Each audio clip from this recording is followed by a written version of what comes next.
kirimkan surat padamu, namun tak satu pun terbalas. Mengapa? Mengapa?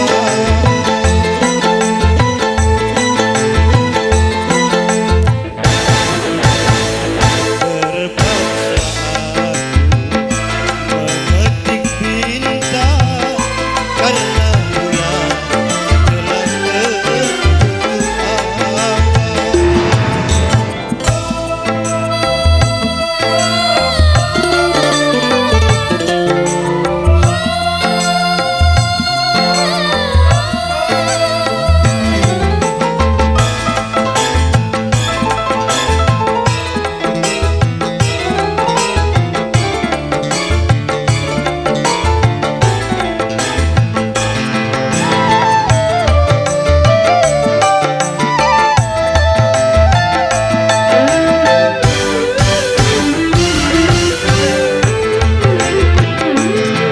Seandainya payung hitam dapat berubah putih, bila sudah jodoh kita pasti kembali lagi.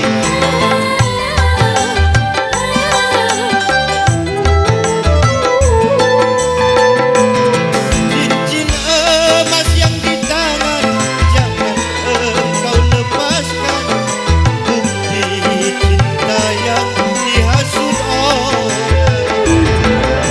Bukan hanya kamu yang merasa malu, hatiku pun masih terasa sakit. Payung hitam yang jadi saksi, tak sengaja aku menyakiti.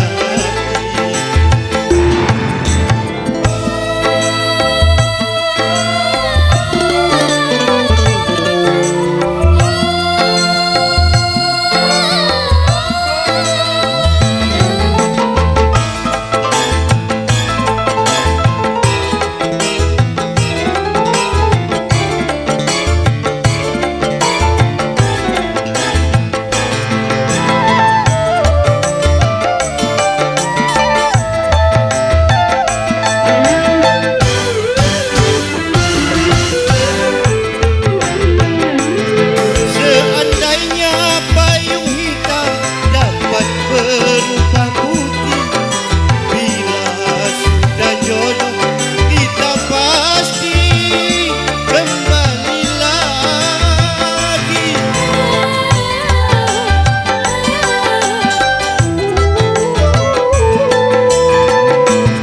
Cincin emas yang di tangan jangan engkau lepaskan, bukti cinta yang dihasut orang. Bukan hanya kamu yang merasa malu, hatiku pun masih terasa sakit. Payung hitam yang jadi saksi, tak sengaja aku menyakiti. Sering ku kirimkan